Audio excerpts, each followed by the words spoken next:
Hello વિદ્યાર્થી મિત્રો, કેમ છો? મજામાં? તો આદર્શ ક્લાસીસમાં તમારું સ્વાગત છે.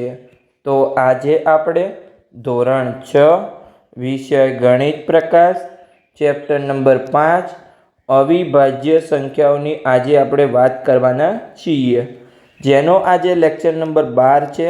આ લેક્ચરમાં આપણે પેજ નંબર 117થી લઈને 120ની વાત કરીશું, જેમાં આપણો નવો ટોપિક છે અહીંયા 5.4, જેનું નામ છે અવિભાજ્ય અવયવીકરણ.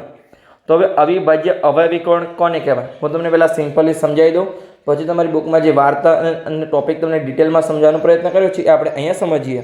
એની પહેલાં જેમ કે આપણને કોઈ સંખ્યા આપેલી હોય, ચલો આપણને જેમ કે અહીંયા કોઈ સંખ્યા આપેલી છે, કોઈ સંખ્યા લઈએ, ચલો 40, કેવો કે 40 આપેલી છે. તો 40ને તમે ભાગ કરો, જેમ કે આપણે 40ને કેવી રીતે કરી શકીએ? આપણે જેમ કે 10 × 4 કરી શકીએ આપણે. પછી બીજી પણ રીત હોય, જેમ કે આપણે શું કરી શકીએ? અહીંયા કેટલા પંચા આપણે 40 થાય, 8 પંચા 40 થાય. ઓકે, તો એવી રીતે પણ તમે કરી શકો. તો અહીંયા આપણે સિમ્પલી 10 × અહીંયા 4 કરીએ તો આ પણ 40 થઈ ગયા, અને આ પણ તમારા 8 પંચા 40 થઈ ગયા.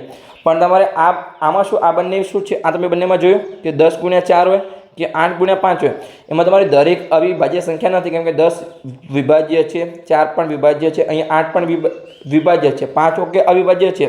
તો આના પણ તમારે ભાગ કરવાના, જ્યાં સુધી તમે અહીંયા દરેક અવિભાજ્ય સંખ્યા સુધી ન પહોંચો ત્યાં સુધી. જેમ કે આપણે 10ના ભાગ કરીએ તો અહીંયા 2 × 5, પછી આપણે 4ના ભાગ કરીએ તો 2 × 2 4 થાય. તો હવે જે આપણને નીચે સંખ્યા મળી 2 અને 5, એ શું છે? આપણી દરેક અવિભાજ્ય સંખ્યા છે. તો આપણે અહીંયા 40ને કેવી રીતે લખી શકીએ? 2 × 2 × 2 × 5. તો આપણે અહીંયા 8ના ભાગ પાડીએ તો 8ના ભાગ શું પડે? અહીંયા 4 × 2. ફરીથી આપણે 4ના ભાગ પાડીએ તો 2 × 2 × 2, તો એ થઈ ગયું. અને સિમ્પલી ઉપરવાળા 5 તો આપણે આવી ગયા. તો અહીંયા પણ તમે 5 લખી શકો છો. તો બંનેમાં સેમ જ આવ્યું. તમે 10 × 4 લખો કે 8 × 5 લખો, પણ તમારી જ્યાં સુધી છેલ્લે તમને અવિભાજ્ય સંખ્યા ના મળે આવી રીતે, ત્યાં સુધી તમારે અહીંયા સિમ્પલી ભાગ પાડતા જવાનું છે. તો અવિભાજ્ય અવયવીકરણ કોને કહેવાય તમને સમજ પડી ગઈ કે તમને કોઈ પણ વિભાજ્ય સંખ્યા આપેલી હોય એના તમારે અહીંયા ભાગ પાડતા જવાનું છે. પણ 10 અને 4 શું છે? સિમ્પલ તમારો ગુણાકાર છે, એ અવિભાજ્ય અવયવીકરણ નથી. નીચે જે તમને મળ્યું 2 × 5 × 2 × 2, તો એ શું છે? અવિભાજ્ય અવયવીકરણ આપણે કર્યું કહેવાય. આઈડિયા આવી ગયો? તો ચલો આપણે આગળ જઈએ, અને તમારી બુકમાં જે ટોપિક આપેલા છે આપણે આગળ જઈએ. તમારે છેલ્લે દરેક જે ગુણાકારમાં સંખ્યા છે, અવિભાજ્ય સંખ્યા આવી જોઈએ, એક પણ તમારી વિભાજ્ય સંખ્યા હોવી જોઈએ નહીં. તો ચલો આપણે આગળ જઈએ. હવે તમારી બુકમાં અહીં આપેલું છે કે બે સંખ્યાઓ છે, એ સહ અવિભાજ્ય છે કે નહીં, એ આપણે કેમ તપાસવું? તો અહીંયા શિક્ષક ગુણા અને જે અંશો છે અહીંયા ચર્ચા કરી રહ્યા છે. તમારી બુકમાં સારું છે કે તમને ગણિતમાં થિયરિટિકલ બધી માહિતી નથી આપેલી. ચર્ચા દ્વારા, વાર્તા દ્વારા, રમત દ્વારા તમને અહીંયા દરેક માહિતી સમજવાનો પ્રયત્ન કર્યો છે. આગળ આપણી ઇડલી વડાની રમત રમ્યા, પછી હમણાં આપણે આગળના લેક્ચરમાં જે અવિભાજ્ય કલા હતી એમાં આપણે ખીલી અને દોરીવાળી રમત રમી. તો અહીંયા આપણને ચર્ચા આપેલી છે, એટલે તમને નવી બુકમાં તમને ક્યારે પણ ગણિતમાં કંટાળો નહીં આવે. તો શિક્ષકે અહીંયા પ્રશ્ન પૂછ્યો કે શું 56 અને 63 સહ અવિભાજ્ય સંખ્યા છે? તો હવે તમારે સહ અવિભાજ્ય સંખ્યા શોધવા માટે આપણે શું કરતા હતા? પહેલાં તો આપણે અવયવ લેતા હતા કે એક સિવાયનો કોઈ પણ સામાન્ય અવયવ હોવો જોઈએ નહીં. તો અહીંયા અંશોને ગુણ્યા પણ એ જ કીધું કે તેમનામાં એક સિવાયનો કોઈ પણ સામાન્ય અવયવ હોય તો એ સહ અવિભાજ્ય સંખ્યા બનશે નહીં, એટલે કે સહ અવિભાજ્ય સંખ્યા નથી. તો અંશોએ શું ચેક કર્યું? અહીંયા સિમ્પલ એને ગુણાકાર કર્યો કે 56ના 2 ભાગ કર્યા કે 14 × 4, અને 63ના 2 ભાગ કર્યા અહીંયા 21 × 3. ઓકે, અંશુ સાચો છે કે 14 × 4 થાય તો આપણે 56 મળે, અને 21 × 3 કરીએ તો 63 મળે. હવે અંશુ શું કહેવા માગે છે કે અહીંયા 14 અને 4 એ શું છે? 56ના અવયવો છે, અને 21 અને 3 શું છે? 63ના અવયવો છે. તેથી અહીંયા કોઈ પણ સામાન્ય અવયવ નથી, અને આ સંખ્યાઓ કેવી છે? સહ અવિભાજ્ય સંખ્યા છે. શું તમને લાગે છે કે 56 અને 63 સહ અવિભાજ્ય સંખ્યા છે? આમાં શું કોઈ સામાન્ય અવયવ નહીં હોય એક સિવાયનો? પણ અંશુ હજુ એનો ડીપમાં ગયો નથી, એને હજુ અવિભાજ્ય અવયવીકરણ કર્યું નથી, એને સિમ્પલી માત્ર ગુણાકાર કર્યો છે. પછી ગુણાએ શું કર્યું? અહીંયા ગુણા કીધું અહીંયા ધોબો, કે અહીંયા 56ને આપણે 7 × 8 પણ લખી શકીએ છીએ, અને 63ને આપણે અહીંયા 9 × 7 પણ લખી શકીએ છીએ. તો આપણે આમાં શું જોયું કે અહીંયા બંનેમાં શું છે? જે 7 છે બંનેમાં અવયવ છે, એટલે કે આ બંને સંખ્યાઓ સહ અવિભાજ્ય સંખ્યા નથી. તમે અહીંયા જે છે અંશુ, ચલો હું તમને લખીને બતાવું છું. જેમ કે અહીંયા આપણી સંખ્યા હતી 56 અને બીજી સંખ્યા હતી 63. તો પહેલાં આપણી જોડે બે છોકરા છે, અહીંયા એક છે અંશુ અને એક છે ગુણા. તો 56માં અંશુએ શું કર્યું? અહીંયા કે 56 સિમ્પલી 14 ગુણ્યા 4 લખ્યા ગુણાકાર સ્વરૂપે, અને પછી 63 શું કર્યું 21 ગુણ્યા 3 કર્યા. તો ગુણાએ શું કર્યું એમાં સિમ્પલી કે અહીંયા જે છે 56 ને 7 ગુણ્યા 8 લખ્યા, અને અહીંયા જે છે 63 અહીંયા 7 ગુણ્યા 9 લખ્યા. આપણે 7ને પહેલાં લખીએ છીએ કેમ કે અહીંયા સામાન્ય અવયવ 7 છે એટલા માટે. બુકમાં તમારે 9 ગુણ્યા 7 લખેલું, પણ બંને સેમ જ છે. તમે ક્રમ કોઈ તમારો જરૂર નથી. તમે 9 ગુણ્યા 7 કરો કે 7 ગુણ્યા 9 કરો, તમારો જવાબ તો 63 જ મળે. આઈડિયા આવી ગયો. તો ગુણાએ હવે શું કીધું કે આમાં 7 તો કોમન છે, એટલે કે આ બંને સંખ્યાઓ સઅવિભાજ્ય સંખ્યા તો નથી. અંશુ કીધું હતું કે સઅવિભાજ્ય સંખ્યા છે. તો આપણે અહીંયા કોને સાચું માનવું? તો ગુણાને, કેમ કે એમાં 7 સામાન્ય અવયવ છે. તો તમારે શું કરવાનું છે આમાં? હજુ ગુણાએ પણ અવિભાજ્ય અવયવીકરણ કર્યું નથી. ગુણાએ શું કર્યું? માત્ર અહીંયા ગુણાકાર કર્યો છે, છતાં બી ગુણાને જાણવા મળી ગયું કે આ બંને સંખ્યા સઅવિભાજ્ય સંખ્યા નથી.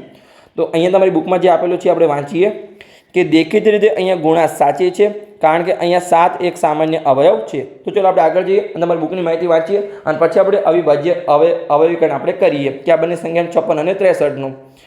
તો આગળ આપણને આપેલું છે કે પરંતુ અંશુ ક્યાં ખોટો હતો? તો અંશુએ શું કર્યું હતું કે 56 ને અહીંયા 14 ગુણ્યા 4 લખવાથી આપણને ખબર પડે છે કે 14 અને 4 એ 56ના અવયવો છે, પરંતુ અહીંયા 56ના બધા અવયવો જણાવતું નથી. કે અહીંયા 56ના આપણે બધા અવયવ લખવા, જેમ કે આપણે ભાગ પાડીએ. ચલો આપણે અહીંયા ભાગ પાડીએ કેવી રીતે કે આપણે પહેલાં ચલો 7 અને 8ના ભાગ પાડીએ કે 7 તો અવિભાજ્ય સંખ્યા છે, તો એમને એમ આવશે. અને 8ના ભાગ શું આવશે? પહેલાં 4 ગુણ્યા 2 કરીએ, પછી આપણે અહીંયા 4ના ભાગ પડીએ, તો 4ના ભાગ શું પડશે? 2 ગુણ્યા 2, અને ગુણાકારમાં 2 તો છે. તો અહીંયા એક અવિભાજ્ય સંખ્યાથી છતાં પણ આપણે એના ભાગ પડ્યા જ્યાં સુધી તમારી અહીંયા દરેક અવિભાજ્ય સંખ્યાને આવી જાય ત્યાં સુધી, એટલે કે દ્વિભાજ્ય સંખ્યાથી મારે ભૂલથી અવિભાજ્ય સંખ્યા બોલાઈ ગયો હતો. તમારી નીચે જો અહીંયા તમે કે 7 પણ અવિભાજ્ય છે અને 2 પણ શું છે? અવિભાજ્ય સંખ્યા છે. તમારી ગુણાકારમાં દરેક અવિભાજ્ય સંખ્યા ત્યાં સુધી તમારે જવાનું છે. તો એને આપણે સિમ્પલી અવિભાજ્ય અવયવીકરણ કર્યું કહેવાય. તો આમાં તમને આગળ પૂરેપૂરો ખ્યાલ આવશે કે અવયવ એમાં કોમન છે કે નહીં, સામાન્ય અવયવો છે કે નહીં. તો ચલો આપણે આગળ જઈએ. એટલે બધા અવયવ આવતા નહોતા. આવું તમે અહીંયા 63 માટે પણ અહીંયા કરી શકો છો, એ પણ સાચું જ છે. હવે આપણે અહીંયા બીજું ઉદાહરણ લઈએ, જેમ કે 80 અને 63. તો આમાં પણ આપણે ઘણી બધી રીતે અવયવીકરણ તો કરી શકીએ છીએ, પણ એમાં હજુ આપણે અવિભાજ્ય અવયવીકરણ શીખ્યા નથી. મેં તમને સમજાવ્યું છે, પણ બુકમાં તમને હજુ આગળ ટોપિક આવશે. જેમ કે આપણે 80ના અલગ અલગ અવયવીકરણ કરી શકીએ છીએ, જેમ કે 40 ગુણ્યા 2, 20 ગુણ્યા 4, પછી 10 ગુણ્યા 8, પછી અહીંયા 60 ગુણ્યા 5. તો આ શું છે? આપણે સિમ્પલી અવયવીકરણ એના 2 ભાગ પાડ્યા, પણ હજુ આપણે અવિભાજ્ય અવયવીકરણ શીખ્યા નથી. જેમ કે 63ના પણ તમે અલગ અલગ રીતે ભાગ પાડી શકો છો, જેમ કે 9 ગુણ્યા 7 અને અહીંયા 3 ગુણ્યા 21. હવે અહીંયા નીચે ક્વેશ્ચન માર્ક કરેલો છે દરેકમાં. અહીંયા છેલ્લે આ ક્વેશ્ચન માર્ક કેમ કરેલો છે? અમે પ્રશ્નાર્થ એવું કહેવા માટે અહીંયા લખ્યું છે કે આ જે સંખ્યાઓની અવયવીકરણની અહીંયા વધુ રીતો પણ હોઈ શકે છે, પરંતુ આપેલા કોઈપણ અવયવીકરણમાં, જેમ કે આપણે છે જે ઉદાહરણ તરીકે 80 કર્યું હતું, એમાં 16 ગુણ્યા 5 અને અહીંયા 63માં જે 9 ગુણ્યા 7 લઈએ, તો એમાં તો કોઈ સામાન્ય અવયવ નથી. જેમ અહીંયા જે અંશુએ કર્યું હતું એવી રીતે તમારી બુકમાં અહીંયા બીજું ઉદાહરણ આપેલું છે કે 80 અને 63, એમાં પણ અહીંયા કોઈ સામાન્ય અવયવ નથી. પણ શું આપણે અહીંયા નિષ્કર્ષ એટલે કે તારણ કાઢી શકીએ છીએ કે અહીંયા 80 અને 63 સઅવિભાજ્ય સંખ્યા છે?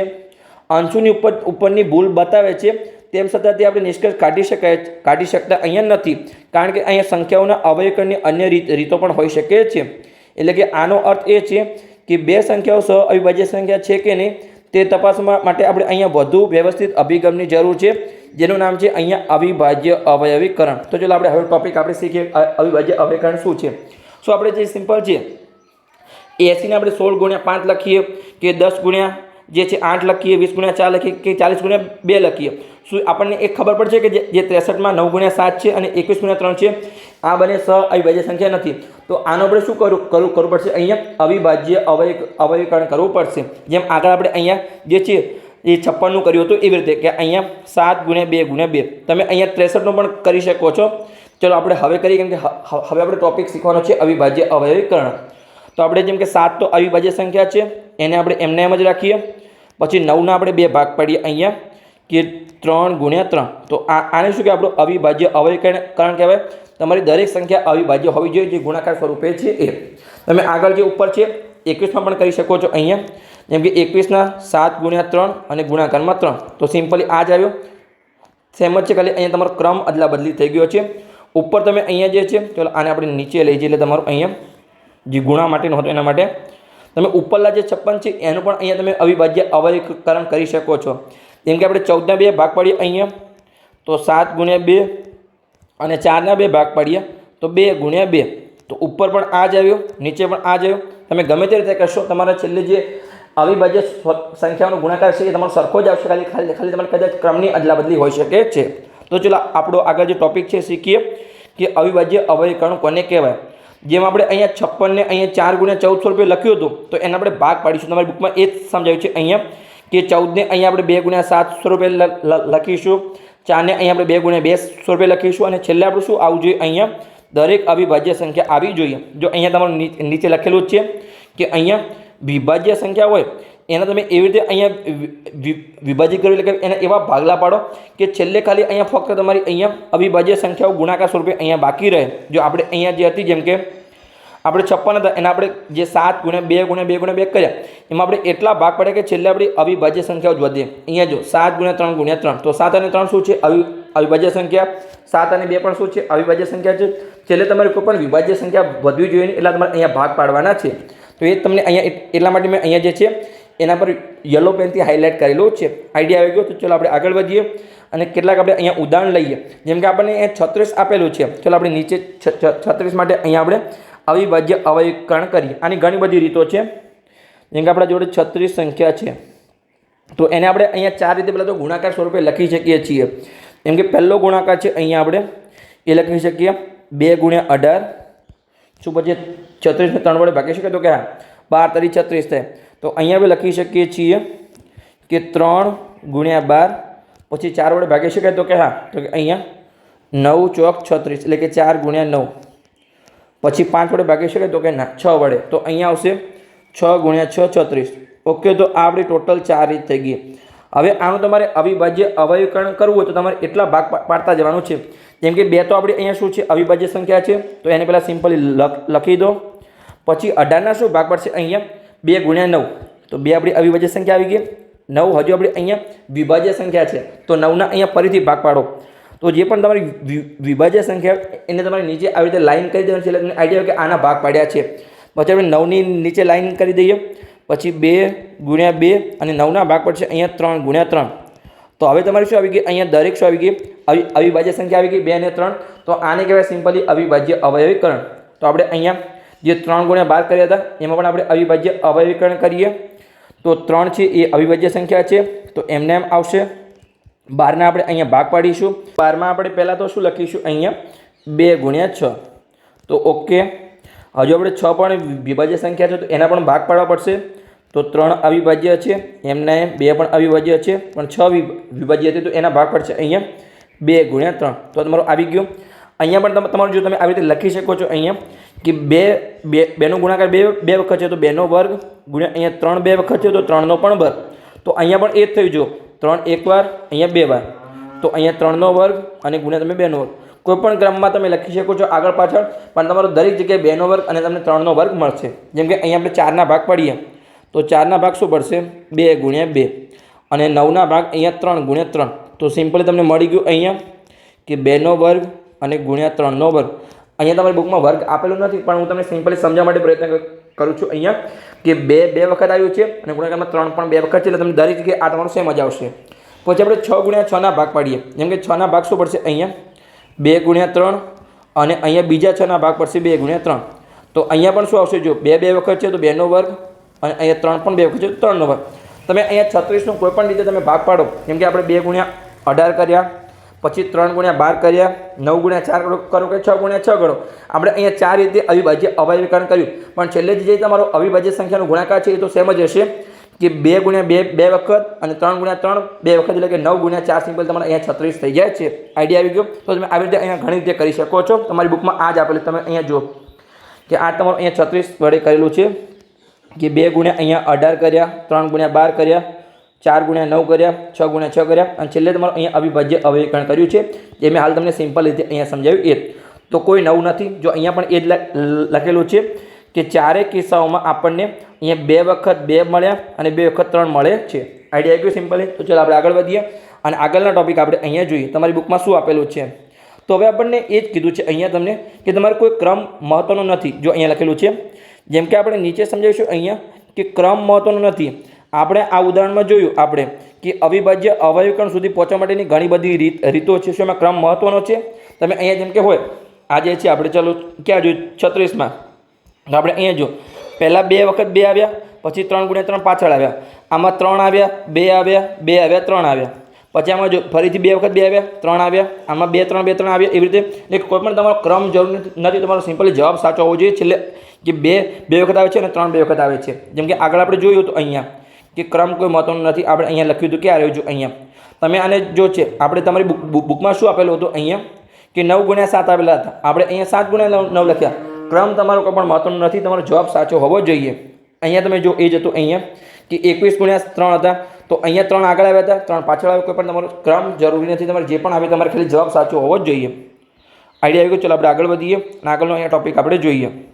એટલા માટે એના બુકમાં પણ આપેલું છે કે તમારો ક્રમ કોઈ મહત્વનો નથી, તમે ગમે તે ક્રમમાં લખી શકો છો, પણ તમને સારું લાગે એટલા માટે હું એક રીત તમને શીખવાડું છું કે તમારે જે નાના અવિભાજ્ય સંખ્યા જેમ કે 2 ને તમે પહેલાં લખો તો સારું લાગે. ઓકે, જેમ કે અહીંયા હોય કે જેમ કે તમને આપેલું હોય આ કોઈ સંખ્યા છે, જેમ કે અહીંયા 30 આપેલા છે, તો 30ના અવયવ પડ્યા 2 × 3 × 5.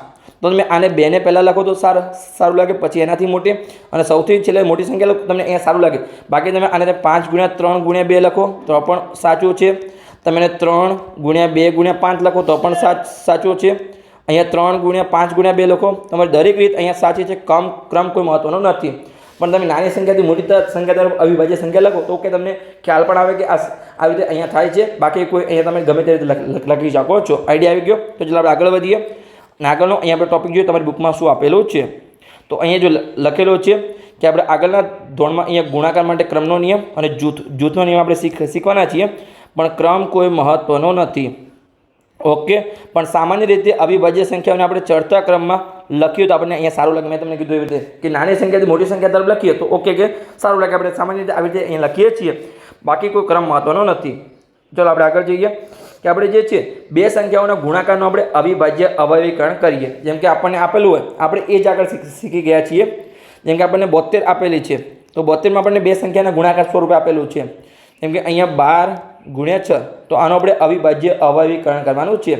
તો આપણે અહીંયા 12ના ભાગ પાડીશું કે 12ના ભાગ શું પડે? પહેલાં તો કે 6 × 12 થાય, તો આપણે સિમ્પલી એ જ ભાગ પાડી લઈએ કે 6 × 2. અને આ 6ના શું ભાગ પડશે? અહીંયા કે 2 × 3, તો અહીંયા 2 × 3. ફરીથી અહીંયા આપણે 6ના ભાગ પાડીએ તો એ આપણને મળશે અહીંયા 2 × 3. ઉપરથી આપણે જે છે એ નીચે લખી દઈએ કે 2 × 2 × 3. જો તમે આવી રીતે લખશો તો પણ સાચું જ છે. ઓકે, કે 2 × 3 × 2 2 અને 3. પણ તમે અહીંયા આવી રીતે લખો તો કેટલું સારું લાગે? અહીંયા કે 2 કેટલી વખત છે? અહીંયા 3 વખત, તો 2 × 2 × 2. ઓકે, પછી 3 કેટલી વખત છે? 2 વખત.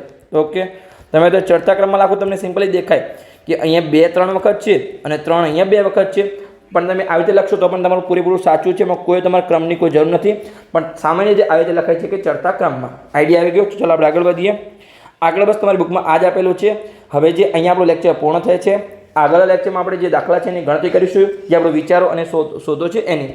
તો બસ મળીએ આપણે આગળના લેક્ચરમાં. તો લેક્ચર સારો લાગ્યો હોય તો ચેનલને સબસ્ક્રાઈબ કરજો, તમારા મિત્રોને વિડીયો શેર કરજો.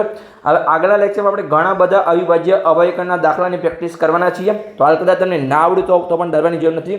આપણે જે પહેલો પ્રશ્ન છે એમાં મોટા ભાગના કેટલા બધા આપણે પ્રેક્ટિસ કરવાના છે, મિનિમમ આપણે 11 ઉદાહરણ છે એની પ્રેક્ટિસ કરવાના છીએ. તો તમારે ડરવાની કોઈ જરૂર નથી. મળીએ આપણે આગળના લેક્ચરમાં જેમાં આપણે પ્રેક્ટિસ કરીશું. તો બસ લેક્ચર સારો લાગ્યો હોય તો ચેનલને સબસ્ક્રાઈબ કરો અને તમારા મિત્રોને અહીંયા વિડીયો શેર કરો, તો એમને પણ સરળ ભાષામાં ગણિત શીખવા મળે.